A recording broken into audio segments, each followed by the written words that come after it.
खुदा कीअं त ठाही आ पंहिंजी खुदाई, सॼे जगत छायल आ जलवे नुमाई। खुदा कीअं त ठाही आ पंहिंजी खुदाई, सॼे जगत छायल आ जलवे नुमाई। सॼे जगत छायल आ जलवे नुमाई। खुदा कीअं त ठाही आ पंहिंजी खुदाई, सॼे जगत छायल आ जलवे नुमाई। सॼे जगत छायल आ जलवे नुमाई। इहो एॾो मांडाणो कंहिं मचायो, ही संसार हेॾो भला कंहिं बणायो। इहो एॾो मांडाणो कंहिं मचायो, ही संसार हेॾो भला कंहिं बणायो। कराए सफ़र केरु थो अॼु खलाई, सॼे जगत छायल आ जलवे नुमाई। कराए सफ़र केरु थो अॼु खलाई, सॼे जगत छायल आ जलवे नुमाई। खुदा कीअं त ठाही आ पंहिंजी खुदाई, सॼे जगत छायल आ जलवे नुमाई। सॼे जगत छायल आ जलवे नुमाई। किथे अकुल पहुतो आ इंसान जो अॼु, वञे रस्तो रुकिजी थो तूफ़ान जो अॼु। किथे अकुल पहुतो आ इंसान जो अॼु, वञे रस्तो रुकिजी थो तूफ़ान जो अॼु। किथां सोच इंसान में अहिड़ी आई, सॼे जगत छायल आ जलवे नुमाई।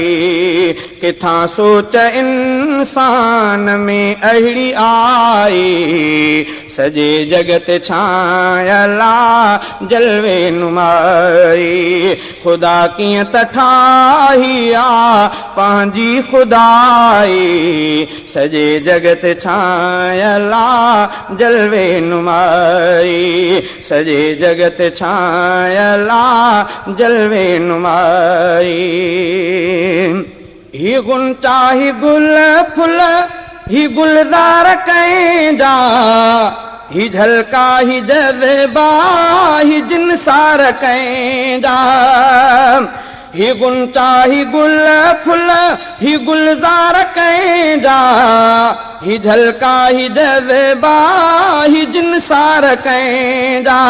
इहा मुंहिंजे मालिक जिया किबरियाई, सॼे जगत छायल आ जलवे नुमाई। इहा मुंहिंजे मालिक जिया किबरियाई, सॼे जगत छायल आ जलवे नुमाई। खुदा कीअं त ठाही आ पंहिंजी खुदाई, सॼे जगत छायल आ जलवे नुमाई। सॼे जगत छायल आ जलवे नुमाई।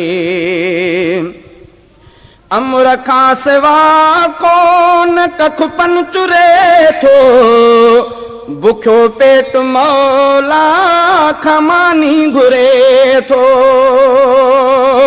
अमर खां सवा कोन कख पन चुरे थो, बुखियो पेट मौला खमानी घुरे थो। सुवालीअ जी थी वेंदी आहे सणाई, सॼे जगत छायल आ जलवे नुमाई। सुवालीअ जी थी वेंदी आहे सणाई, सॼे जगत छायल आ जलवे नुमाई। खुदा कीअं त ठाही आ पंहिंजी खुदाई, सॼे जगत छायला जलवे नुमाई, सॼे जगत छायला जलवे नुमाई। कंदो मेहर बज़मी मेहरबान आहे, कंदो पंहिंजे बंदन ते एहसान आहे। कंदो मेहर बज़मी मेहरबान आहे, कंदो पंहिंजे बंदन ते एहसान आहे। सदा शल कंदो मुंहिंजी साईं सजाई, सॼे जगत छायला जलवे नुमाई। सदा शल कंदो मुंहिंजी साईं सजाई, सॼे जगत छायला जलवे नुमाई। खुदा कीअं त ठाही आ पंहिंजी खुदाई, सॼे जगत छायला जलवे नुमाई, सॼे जगत छायला जलवे नुमाई।